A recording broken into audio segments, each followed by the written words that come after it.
আসসালামু আলাইকুম প্রিয় ফুটবল ফ্যান্স। দর্শক, গতকালকে রাত্রে রিয়াল মাদ্রিদ আরও একবার লা লিগাতে মাঠে নেমেছিল আলাভেসের বিপক্ষে এবং সেখানে ৩-২-এর একটা জয় পেয়েছে রিয়াল মাদ্রিদ। মূলত রিয়াল মাদ্রিদের ম্যাচ হলেই এখন যেন ভিনি রদ্রিগোর গোল অ্যাসিস্ট থাকবেই, কেননা তারা যে এখন রিয়াল মাদ্রিদের মেন ফরওয়ার্ড।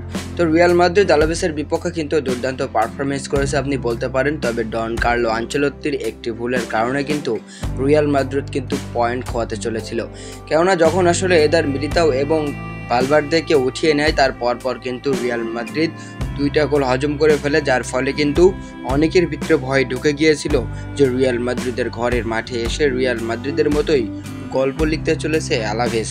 কিন্তু আসলে এটা কিন্তু সম্ভব না। তো শেষ পর্যন্ত কিন্তু তারা আর পারেনি। ওই 2টা গোল হয়েছে 85 মিনিটের মাথায়, 86 মিনিটের মাথায়। এর আগে কিন্তু রিয়াল মাদ্রিদ 3টি গোল তাদেরকে দিয়ে রেখেছিল। সব মিলিয়ে আসলে রিয়াল মাদ্রিদ কিন্তু 69% বল নিজেদের দখলে রেখে মোট 4টি বিগ চান্স ক্রিয়েট করার পাশাপাশি কিন্তু 10টি শট নিয়েছিল। এর মধ্যে রিয়াল মাদ্রিদ কিন্তু অনেক বেশি ছোট ছোট পাস খেলেছিল, যেখানে তারা 736টি পাস খেলেছিল।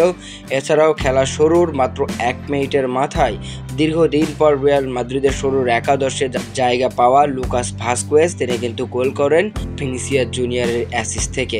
মূলত ভিনিসিয়াস জুনিয়র কিন্তু 1 মিনিটের মাথায় মাঠে নেমেই আসলে যে দুর্দান্তভাবে অ্যাসিস্টটা করেছেন সত্যি অসাধারণ। আর তারপরে কিন্তু লুকাস ভাস্কুয়েজের দুর্দান্ত ফিনিশিং শেষ পর্যন্ত রিয়াল মাদ্রিদ 1-0-তে এগিয়ে নেয়।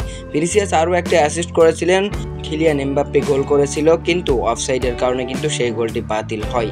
তারপরও কিন্তু এমবাপ্পে থেমে থাকেননি। এমবাপ্পে নিজেকে প্রমাণ করে যাচ্ছেন ম্যাচ বাই ম্যাচ, 6 ম্যাচে 5 গোল। এমবাপ্পেকে কেনার জন্য আসলে কি কারণে রিয়াল মাদ্রিদ এতদিন ধরে অপেক্ষা করেছে সেটা এমবাপ্পে ম্যাচ বাই ম্যাচ কিন্তু বুঝিয়ে দিচ্ছে।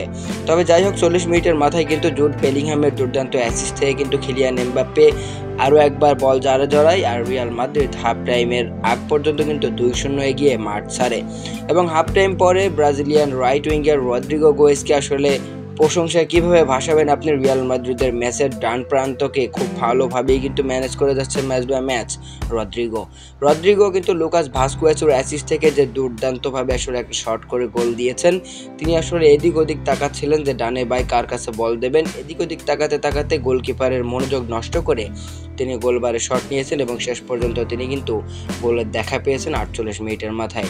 তো 48 মিনিটের মধ্যেই কিন্তু রিয়াল মাদ্রিদ 3টি গোল দিয়ে দেয় প্রতিপক্ষকে এবং শেষ মুহূর্তে যখন এদার মিলিতাও এবং ভালভার্দেকে উঠিয়ে নেয় আনচেলত্তি, তখন 85 এবং 86 মিনিটের মাথায় আলাভেস 2টি গোল করে নতুন গল্প লেখার চেষ্টা করলেও শেষ পর্যন্ত কিন্তু তারা পারেনি এবং শেষ পর্যন্ত রিয়াল মাদ্রিদ কিন্তু আরও একটা জয় পেল লা লিগাতে।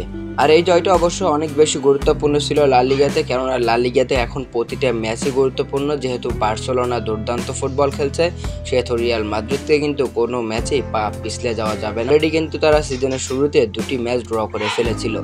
সবকিছু ছাপিয়ে রিয়াল যদি এরকম পারফরমেন্স করতে থাকে এবং অব্যাহত রাখতে পারে নিজেদের performance, Vini, Rodrygo, Mbappe, Jude Bellingham, তাহলে অবশ্যই সিজন শেষে অনেক ভালো কিছু আসবে রিয়াল মাদ্রিদের কাছে।